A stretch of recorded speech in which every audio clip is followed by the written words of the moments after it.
তাদের কিতাবগুলি পড়িনি আমি। জি, যে কিতাবগুলো ইনশাআল্লাহ তাআলা আল্লাহ সুযোগ সুবিধা দিলে আমি ওই পাতা নম্বর দিয়ে তাদের যে আকীদাগত মানহাজগত যে ভুলগুলি রয়েছে সেগুলি তুলে ধরব। জি, পড়েছি। পড়ার পরে এক সময় খুব নরমও ছিলাম তাদের ক্ষেত্রে, কিন্তু এই নরমটা গরম হয়ে গেল যখন আলহামদুলিল্লাহ কিছু আকীদা, সহি আকীদা আর একটু আমার কাছে ইলমের পুঁজি হইল, আর একেবারে এমন এমন ভ্রান্ত কথা পড়লাম যেটা পড়ার পরে আশ্চর্য হয়ে গেলাম যে এটা কি করে ইসলাম হতে পারে, এটা কি করে ইসলাম হতে পারে। জি হ্যাঁ, ওই বিষয়গুলি যখন আসবে তখন বলবো যে কি কি বিষয়ে আমাকে সেখান থেকে সরিয়ে নিয়ে এসছে।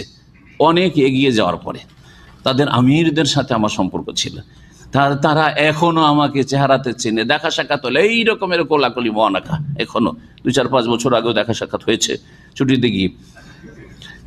কিন্তু আল্লাহর ভয়ে এবং পরকালের মুক্তির উদ্দেশ্যে এবং হককে পেয়ে যাওয়ার পরে এবং আল্লাহর কাছে সবসময় দোয়া অন্তর থেকে, মুখে শুধু নয়, ইহদিনাস সিরাতাল মুস্তাকিম, আল্লাহ সোজা পথে রাখো, সোজা পথ দেখাও এবং সোজা পথে অটল রাখো।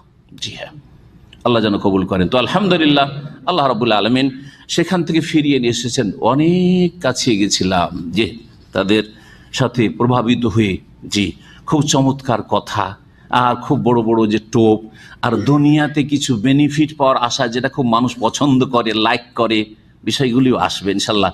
দুনিয়াতে আমরা নগদ নগদ কি পছন্দ করি ওই বিষয়গুলো আসবে। আল্লাহ কি বলছেন? আন আকিমুদ্দিন, তোমরা কি করো? দিন কায়েম করো। তাহলে আল্লাহর হুকুম কি? হ্যাঁ, যখন শ্রেষ্ঠ 5 জন নবীকে আল্লাহ বলেছেন তোমরা দিন কায়েম করো, তাহলে তাদের উম্মতদেরকে এই হুকুম আছে না নেই? তাহলে দিন কায়েম করা ফরজ। দিন কায়েম করা কি ফরজ? জি, গুরুত্বপূর্ণ ফরজ। কিন্তু তার অর্থ কি, এটা হচ্ছে কথা। ভুল ব্যাখ্যাটা আগে শোনাবো না সহিটা আগে শোনাবো? সহিটা আগে না ভুলটা শুনতে হয় আগে? আগে ভুলটা শুনতে হয়। আগে লা ইলাহা, বাতিলগুলো নেই, ক্যান্সেল করো, ডিলিট করো, রিমুভ আগে, আর তারপর ইল্লাল্লাহ, আল্লাহকে বসাও। বোঝা গেছে না? জি হ্যাঁ, চাষিরা যা চাষাবাদ করে আগে ঘাস সাফ করে জমি থেকে, না আগে ফসল আবাদ করে?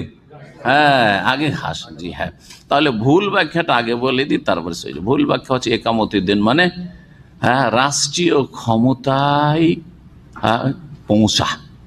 রাষ্ট্রীয় ক্ষমতাতে কি করতে হবে? আমাদেরকে পৌঁছিতে হবে। এটা হচ্ছে দিন কায়েম করা, এটা হচ্ছে আসল দিন কায়েম করা। আর বাকি যতগুলি কাজ আছে ওরা সেগুলিকে অস্বীকার করে না, ঠিক আছে, ওগুলো আছে, কিন্তু সমস্ত কাজগুলি হচ্ছে ওই বড় লক্ষ্য উদ্দেশ্য হচ্ছে কি? রাষ্ট্রীয় ক্ষমতায় পৌঁছা বা অধিষ্ঠিত হওয়া। সেখানে পৌঁছার জন্য এগুলি হচ্ছে কি? Training course. তার ভাষায় কিতাবে এই শব্দ দিয়েই রয়েছে। এই শব্দ দিয়ে কি রয়েছে? নামাজ। উর্দুতে বলবো, কারণ তিনি যার থিওরিতে তারা বিশ্বাসী তিনি উর্দু ভাষাতে লিখেছেন। আর আমার অফিসে কিতাব, এই কিতাব মজুদ এখনো আছে, আর এখানেও তো আছেই। সে পড়েছি 20 বছর 22 বছর বয়স ওই কিতাবগুলি পড়েছি। জি হ্যাঁ, আপনাদেরকে বলছি, অনেক পড়েছি। नमाज, रोज़ा, हज, ज़कात, ये तमाम बड़ी इबादत के लिए ट्रेनिंग कोर्सेज हैं।